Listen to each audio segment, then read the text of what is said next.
In fact आप तो जानते ही होंगे, अभी रिसेंटली 87.6 मतलब 88 बिलियन की सप्लीमेंटल फंडिंग मांगी गई है। उससे पहले ट्रम्प ने हमारा जो मिलिट्री डिफेंस बजट था उसको 1.5 ट्रिलियन के करीब हिट किया है, और अगले कुछ सालों में 70 से 80% और बनाना चाह रहे हैं। उनका ये मानना है कि यूएस की, और ये इसमें एक्चुअली फैक्ट्स भी हैं, अगर आप हमारे इवन ओबामा टाइम के जनरल्स की आप स्पीच सुने, because I have been very connected to this, तो उसमें वो बार बार यही बोलते थे कि हमारी फंडिंग बढ़ाने की जरूरत है, हमारे इक्विपमेंट्स तो हैं लेकिन उनको मास प्रोडक्शन में बढ़ाने की जरूरत है, हमारे जो आप आर्सेनल का जो रिजर्व है उसको बढ़ाने की जरूरत है। और उसके आपको वैक्यूम पॉइंट्स अभी इस लड़ाई में दिख गए, जब आपने देखा कि कई थिंक टैंक का ये मानना है कि ये जो सीज फायर हुआ था आनन फानन में, जिसमें ज्यादा सोच नहीं किया गया, पार्टीज को नहीं बिठाया गया जो कन्वेंशनली किया जाता है, एक तरीके से पुश किया गया, और वो उसके पॉइंट सबको दिख रहे थे कि वो स्टिकी नहीं होंगे, वीक मेमोरेंडम ऑफ अंडरस्टैंडिंग था। तो उसके पीछे दो वजह थी, एक थी मार्केट जो बहुत तेजी से हमारी गिर रही थी, सेकंड थी वर्ल्ड के strategic oil reserves different different countries के, और तीसरे थे जो हमारे डिफेंस इक्विपमेंट हैं, जो मिसाइल्स हैं, उनको रिप्लेनिश करना। ऑल्दो उसमें कई साल लगेंगे, लेकिन क्रिटिकल लो लेवल पे कई डिफेंस सेक्टर में मिसाइल्स जा चुके थे। तो कहीं ना कहीं उसके ऊपर हमने ये देखा है। और अभी जो 88.7 बिलियन डॉलर का इन्होंने फंडिंग मांगा है, इसके अलावा जो डिफेंस सिस्टम्स हैं उसके ऊपर भी बात हो रही है कि क्या हम उसके ऊपर तकरीबन 50 बिलियन डॉलर का इन्वेस्टमेंट करके और उसको बढ़ाएंगे। लेकिन दिख ये रहा है कि अगर ये लड़ाई और बढ़ी तो मुझे लगता है अगले 6 से 12 महीने के अंदर ये जो मांग रहे हैं 80 प्लस बिलियन डॉलर, ये 200 बिलियन, 150 से 200 बिलियन के करीब जाएगा, अकॉर्डिंग टू सीएनबीसी की जो अभी लेटेस्ट इंफॉर्मेशन आई थी, जिसके अंदर कई कंपनीज को ये डायरेक्ट फंडिंग जाती है, जिसके अंदर रेथियन है, जिसके अंदर बोइंग है, लॉकहीड मार्टिन है। इसके अलावा एक बहुत ही इंटरेस्टिंग स्टार्टअप है जो अब ऑलमोस्ट ट्रिलियन डॉलर कंपनी बनने की कगार पे जा रहा है, पेलेंटियर, जो कि काफी स्ट्रेटेजिक इंपॉर्टेंस रखता है आज की एआई डिफेंस सेक्टर के अंदर। बिल्कुल। डॉक्टर धीरज, जब युद्ध शुरू हुआ था 28 फरवरी को, जब हमला किया गया था, आपके हिसाब से इस पर बहुत बातें हो चुकी हैं, मैंने अपने शो पर भी बहुत सारे सवाल इससे अपने मेहमानों से पूछे, इससे जुड़े हुए। आपका क्या मानना है, उस वक्त इतने लंबे युद्ध की तैयारी थी या ऐसा लगा था कि 10 दिन में, 7 दिन में सब खत्म हो जाएगा? देखिए, इसके ऊपर बहुत डिबेट होता है अमेरिका के अंदर। जो थिंक टैंक्स हैं उनका ये मानना है कि कहीं ना कहीं हमारा इंटेलिजेंस फेलियर था। हमने जो स्ट्रेटेजी बनाई थी जिसमें हम सोच रहे थे कि शीर्ष नेतृत्व को जब आप हटा देते हैं तो उसके बाद may be second layer, may be third layer तक जो लोग हैं, अगर आप उसी को हटा देंगे तो ये लोग जो अंदर बैठे हैं लाखों की तादाद में, जिनके अंदर डिसेंट है, जो कि आपने देखा कि बुर्के के खिलाफ कैसे आवाजें उठी, फिर स्टूडेंट्स के जो प्रोटेस्ट हुए, फिर वहां पे जो कट्टरवती इस्लामिक रिजीम के लोग थे उनके खिलाफ ओपनली बोला जा रहा था। अगर आप 1 1.5 साल पीछे जाएं, मैटर ऑफ फैक्ट जो चीजें कभी सोची नहीं गई थी कि लोगों ने सड़कों पे आके कई अपने सीनियर लोगों का घेराव भी किया, जिसके अंदर रिलीजियस लीडर्स भी थे। कई मस्जिदों के अंदर जाके ऐसी बातों को रोका गया कि भाई हमें फोकस करना है हमारी ग्रोथ पे, वेस्ट से लड़ाई करके नहीं।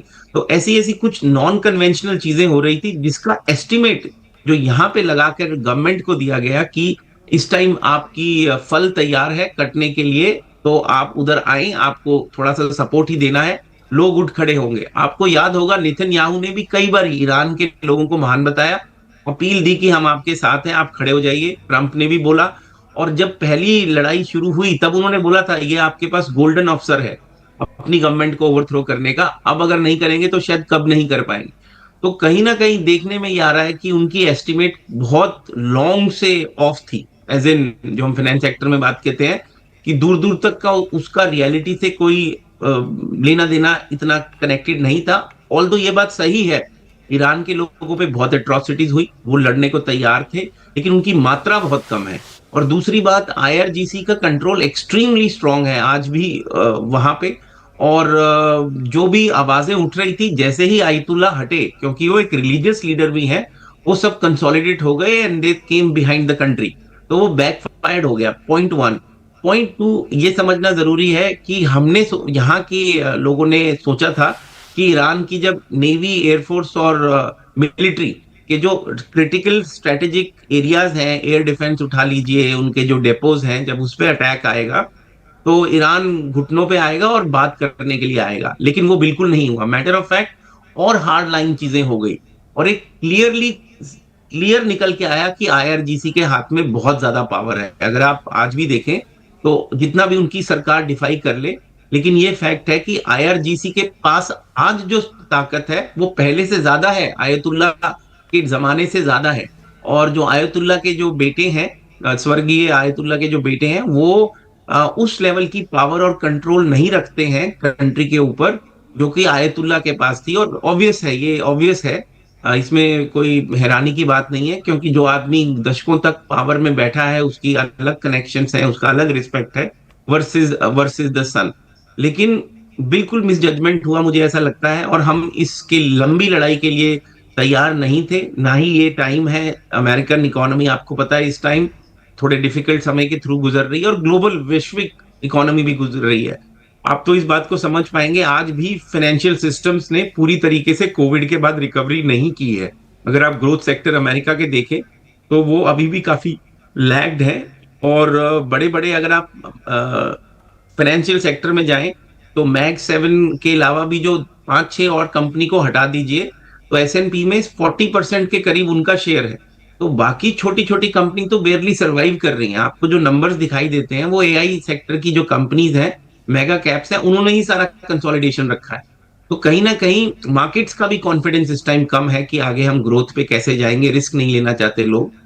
एनवीडिया और ये सब आप छोड़ दीजिए, तो ओवरऑल इकोनॉमी की स्थिति उतनी अच्छी नहीं है। और यहाँ पे जो मांग उठ रही है बार बार कि हमें अपने घरेलू मुद्दों पे फोकस करना चाहिए, हम एक लंबी लड़ाई में घुसने को तैयार नहीं है, और ट्रम्प भी इस बात को फील कर रहे हैं। इसीलिए वो चाह रहे हैं कि इसका जल्दी जल्दी क्लोजर हो, हम निकले। लेकिन ईरान हमारे टर्म्स पे बात करने को बिल्कुल तैयार नहीं है। न्यूक्लियर एक स्टिकिंग पॉइंट है जिसपे मुझे लगता है काफी सपोर्ट है आज की डेट में। नेटो का काफी सपोर्ट है न्यूक्लियर को लेके, और दूसरा चुंगी वसूलने को लेकर, उसके ऊपर भी अमेरिका के साथ नेटो का सपोर्ट है। और मुझे ये जो तीसरी धमकी उन्होंने हिटलिस्ट दी है उससे और सपोर्ट बढ़ा है। तो मुझे जो दिख रहा है वो नेटो नेशंस और कई देश इसके अंदर इन्वॉल्व होंगे। बिल्कुल। एक सवाल मेरा ये भी है डॉक्टर धीरज की, जैसे कि बात होती है कि ट्रम्प जब दूसरी बार व्हाइट हाउस पहुंचे थे 2025 के जनवरी महीने में, तब उनका अंदाज, उनका रवैया, उनकी बोलचाल, भाषा पहले वाले कार्यकाल से बिल्कुल बदली हुई थी। एक के बाद एक, जब खासकर उनको वेनेजुएला में सफलता मिल गई थी तो कई सारे देशों को लेकर वो बोलने लगे थे। ग्रीनलैंड पर कब्जे की बात कर रहे थे, क्यूबा पर बात कर रहे थे, ईरान पर तो आखिरकार हमला भी कर दिया। आपको लगता है कि ईरान वाले हमले से अब ट्रंप के उस रवैये पर एक तरह से रोक लग गई, ब्रेक लग गया है, जैसा वो चाहते थे? एक झटका लग गया, उनको लग गया कि वो जो चाह रहे हैं वो नहीं कर पाएंगे, वो सर्वशक्तिमान नहीं है, महाशक्ति वाले देश के राष्ट्रपति जरूर हैं।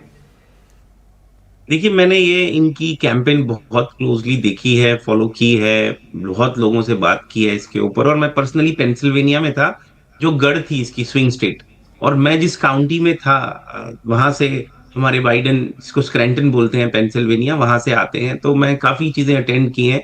तो मैं आपको फर्स्ट हैंड बता सकता हूँ कि 2-4 चीजें आपने लिस्ट की, जिसके अंदर वेनेजुएला तो मैं, देखिए अब ये डिबेट अलग हो जाएगा, मैं फिजिशियन हूँ, मैंने लाखों जिंदगियां देखी हैं, हजारों जिंदगियां, कई हजार तो मैं खुद ट्रीट कर चुका हूं पेशेंट्स जो कि फेंटनिल और ओपियोइड क्राइसिस के थ्रू फैमिलीज को तबाह हो गया। तो उसमें वेनेजुएला का बहुत बहुत बड़ा हाथ था ये बात। और China, second was China, synthetic fentanyl. तो ट्रंप ने अपने सारे कैंपेन्स में ये बात क्लियरली बोली थी कि ये जो फेंटनिल का मेनेस है, इसके खिलाफ हम एक जंग शुरू करेंगे, और उसमें वेनेजुएला का नाम आएगा, और वेनेजुएला को हम टाइट करेंगे। अगर नहीं मानेंगे तो हम सेकेंडरी, हमें जो भी करना पड़ेगा वो हम करेंगे। और मैं आपको क्यों बता रहा हूं, क्योंकि पेंसिल्वेनिया एक बिग टाइम इफेक्टेड स्टेट था, जो 7-8 बड़ी स्टेट्स थी, उसमें ये इस मुद्दा बहुत रेजोनेट किया। अगर आज आप पेंसिल्वेनिया में 2 साल पहले ट्रेवल करें, 3 साल पहले, तो बिलबोर्ड दिखेंगे हर हर 5-10 किलोमीटर बाद कि एडिक्शन से बचें। जैसे कि पंजाब हमारा भारत का अनफॉर्चुनेटली कुछ समय पहले बोला जाता था, और भी कई जगहें थी जिसके अंदर ड्रग का मैनेज था। और दूसरा मुद्दा फेंटेनिल, इसके साथ साथ उन्होंने मेक्सिको पे भी बोला था कि मेक्सिको को अपने कार्टेल्स पे काम करना पड़ेगा। और फिर उनकी प्रधानमंत्री ने स्पेशल फोर्स पे फंडिंग दी और सपोर्ट किया। अब वो बैक एंड फोर्थ था। इसके अलावा उन्होंने क्लियरली बोला था ईरान एक नेक्सस है, लेकिन ईरान पे इतना बड़ा एक्शन लेंगे ये नहीं बोला था। क्यूबा के लिए डेफिनेटली, बिकॉज मार्को रूबियो हमारे क्यूबा डिसेंट के आते हैं, और उन्होंने कई बार इनडायरेक्टली खुद भी अपनी कैंपेन्स में, मैं पहले मियामी में था, ये बात क्लियरली बोली थी। जब भी आप देखें कि हमारे जो क्यूबन लोग यहाँ रह रहे हैं मियामी में, जिनके ऊपर उनकी फैमिलीज बहुत बड़े रिस्क में है, अट्रॉसिटीज है, क्यूबा और मियामी बहुत क्लोज है, जी। आप कुछ घंटों में नाव से पहुंच सकते हैं। तो वहां की बहुत बड़ी जनसंख्या वहां रहती है और उनके इलेक्शन को इन्फ्लुएंस करती है। तो कहीं ना कहीं वहां पे एक सिंपैथी वेव है, और मोस्टली जो लोग क्यूबा से आते हैं वो असाइलम लेके आते हैं, उनके ऊपर अट्रॉसिटीज होती हैं, उनके अपने अदर इश्यूज हैं। तो Marco Rubio is very sensitive towards it, और क्यूबा में उन्होंने बोला था। लेकिन ईरान पे ऐसा अटैक कर देंगे ये कहीं कैंपेन्स के ऊपर क्लियरली नहीं बोला था। ये बोला था कि ईरान को हमें हमें लीश में लाना पड़ेगा, उसके न्यूक्लियर प्रोग्राम को हम रोकने की पूरी पूरी कोशिश करेंगे। ये उन्होंने बहुत बारी बोला, और उस पर उन्हें जन समर्थन मिला ईरान को नॉन न्यूक्लियर बनाने के लिए। लेकिन ईरान पे हम फूट्स ऑन द ग्राउंड भेजेंगे, इस पे ना तब जन समर्थन था ना आज जन समर्थन है। तो कहीं ना कहीं ये एक बड़ा ही matter of fact, foot on the ground के ऊपर 50% से ज्यादा रिपब्लिकन, अगर आप कांग्रेसमैन बोले, सेनेटर्स बोले, वो अपोज करते हैं।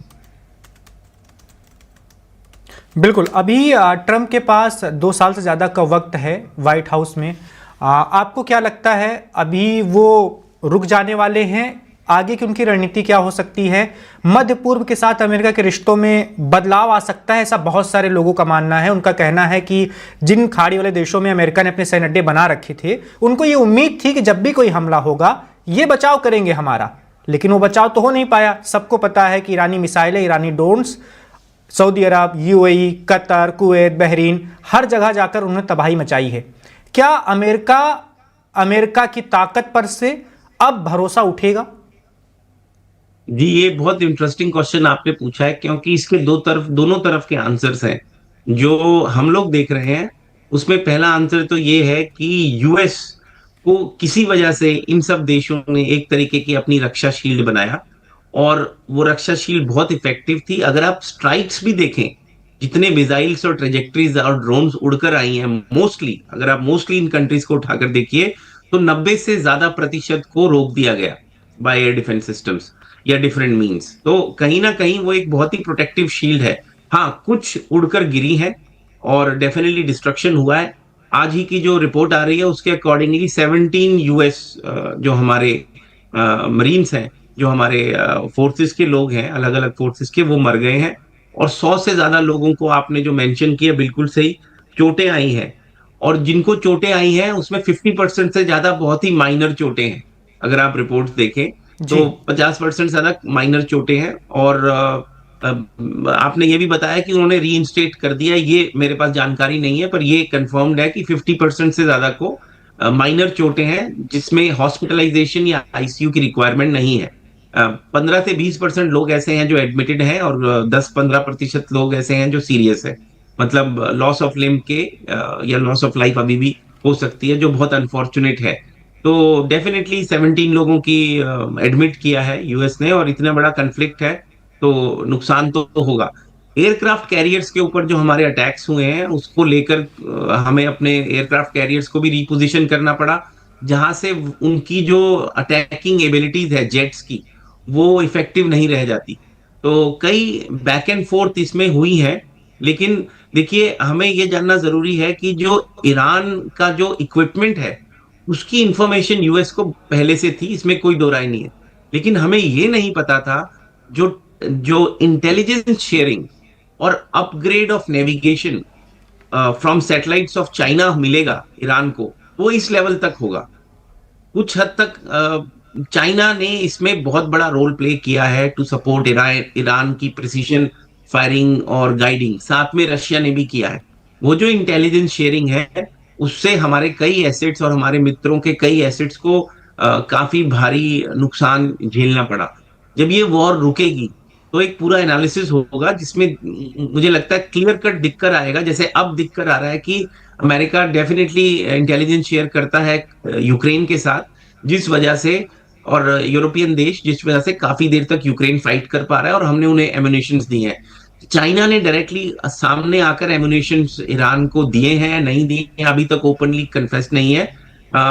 रशिया तो दे रहा है, आपको पता है, अभी जेट्स की बात भी हो गई है, तो रशिया तो इतना छुपा नहीं है। लेकिन चाइना के पास काफी एडवांस्ड इंटेलिजेंस कैप्चरिंग कैपेबिलिटीज है, एआई एनेबल्ड, जो उन्होंने, मुझे लगता है ऑपरेशन सिंदूर में भी, जैसे आपने भारत में आप हैं, तो उन्होंने वो पाकिस्तान के साथ शेयर की थी, जिससे मारक क्षमता पाकिस्तान की कहीं एफिशिएंट हो गई।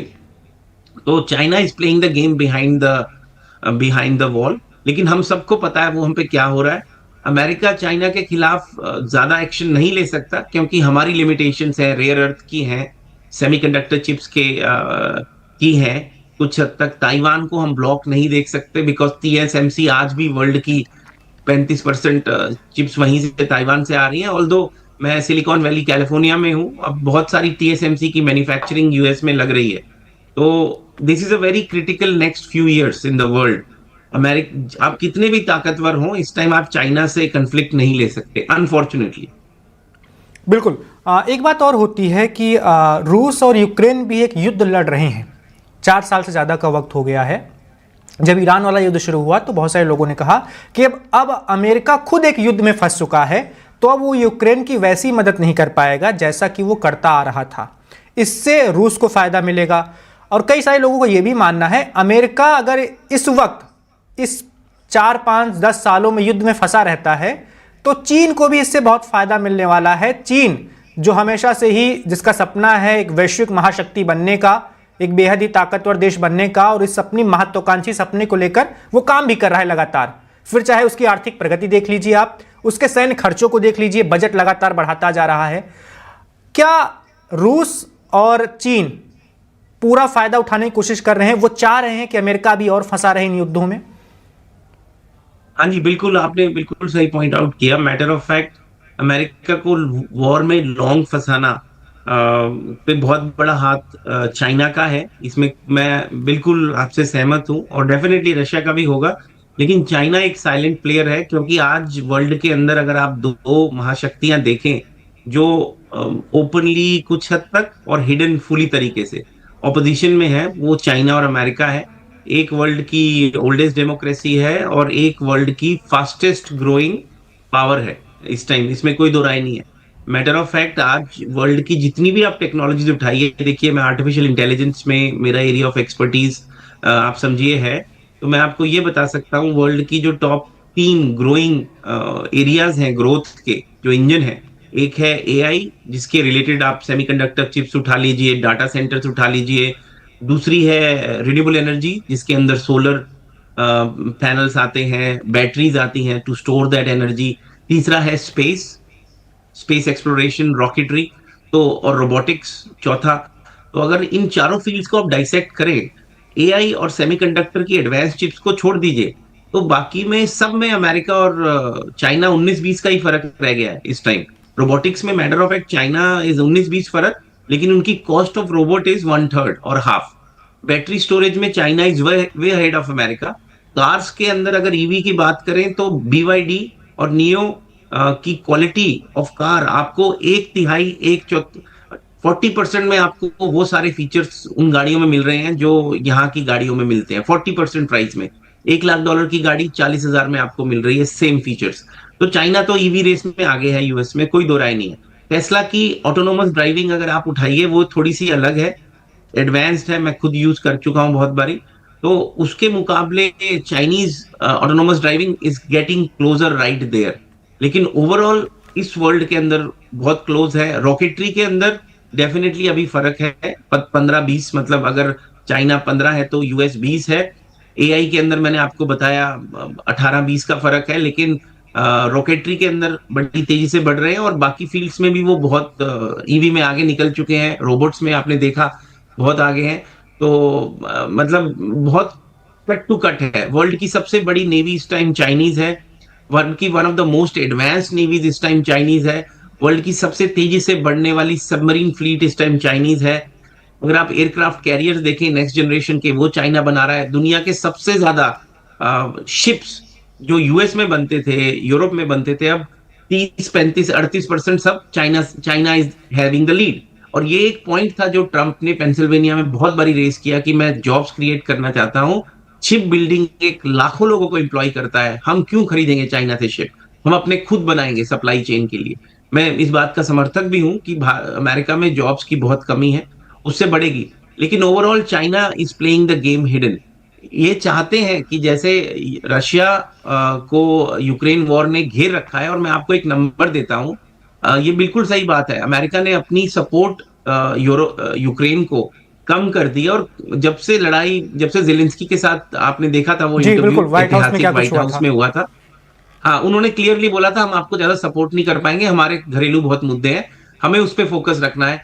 उससे फायदा ये हुआ कि यूरोपियन यूनियन की आंखें खुल गई, उनको टाइम मिला। आज की डेट में यूरोपियन यूनियन 2026 का जो उनका वो है, उसमें 216 बिलियन यूरोस कमिट किए हैं उन्होंने यूक्रेन को, जिसमें 77 बिलियन तो डायरेक्टली मिलिट्री असिस्टेंस के हैं। फिर फाइनेंशियल इकोनॉमिकल बजट सपोर्ट के 110 बिलियन है। रिफ्यूजी सपोर्ट इनसाइड यूरोप, क्योंकि यूक्रेन के बहुत रिफ्यूजीज अमेरिका में भी हैं जो अब वापस भेजे जाएंगे, मुझे लगता है लड़ाई रुकी। और यूरोप में जो है 17 बिलियन। फिर उनके जो स्कूलिंग, उनकी health care, humanitarian assistant, support from और कुछ हद जो रशिया के फ्रोजन एसेट्स हैं जो 150 बिलियन से ऊपर के हैं, अगर आप नंबर्स उठाएं तो वो उसमें से 3.5 बिलियन यूरो उस तरफ डाइवर्ट कर दिए गए, जो एक small amount, like 2% of the net worth. तो रशिया ने उस पर ऑब्स्ट्रक्ट किया था लेकिन हुआ नहीं। लेकिन ओवरऑल डेफिनेटली इस लड़ाई में अमेरिका को ज्यादातर घेरने का फायदा चाइना को मिलेगा, रशिया को भी मिलेगा। पर रशिया मुझे, टू बी वेरी ऑनेस्ट, एक बड़ा प्लेयर अब दिखता नहीं है। फाइनेंशियली उसकी इकोनॉमी छोटी है, बात सही है, उनका वर्चस्व एनर्जी पे बहुत स्ट्रांग है, ये फॉसिल एनर्जी पे, एलएनजी और क्रूड ऑयल। लेकिन दुनिया वहां तक रीच करने के लिए एक तो उसका ट्रांसपोर्टेशन कॉस्ट, उनका क्रूड भी थोड़ा अलग तरीके का है, और जो सैंक्शंस लगी हुई है रशिया के ऊपर, उससे अभी आपने देखा जी 30 दिन के लिए जो हटी थी, उसके बाद कितनी सारी वर्ल्ड की country, India is the biggest buyer now, खरीदना शुरू किया। तो रशिया मुझे लगता है एक फेस सेफ देखना चाह रहा है यूक्रेन वॉर में। लेकिन अमेरिका उसे वो रूम नहीं दे रहा, यूक्रेन उसे वो रूम नहीं। जैसे ही लड़ाई थोड़ी सी शांत होती है, यूक्रेन अपने ड्रोन से किसी स्ट्रेटेजिक इंस्टॉलेशन पे फिर अटैक कर देता है। It's a very sad situation for the world. मुझे लगता है रशिया यूक्रेन वॉर का रुकना बहुत जरूरी है, और जितना जल्दी ये रुक जाए। और नॉनसेंस वॉर है मिश्रा जी, बिकॉज मैं रशिया भी जा चुका हूँ, मेरे कई मित्र यूक्रेन से आते हैं, same civilisation almost, same culture, same language, same religion, everything is, आप डिफरेंशिएट ही नहीं कर पाएंगे, किसी का ब्रदर वहां रह रहा है, किसी की मदर यहाँ रह रही है, almost same. It's very unfortunate जो हुआ है। और मैं, my heart goes out to all the people in Russia and Ukraine, innocent people जो अननेसेसरी अनफॉर्चुनेटली इस वॉर में मारे गए, जो ट्रम्प ने टू बी ऑनेस्ट बहुत बारी बोला भी है कि यंग लोग बहुत मर रहे हैं, इसको रुकना चाहिए। Subscribe to One India and never miss an update. Download the One India app now.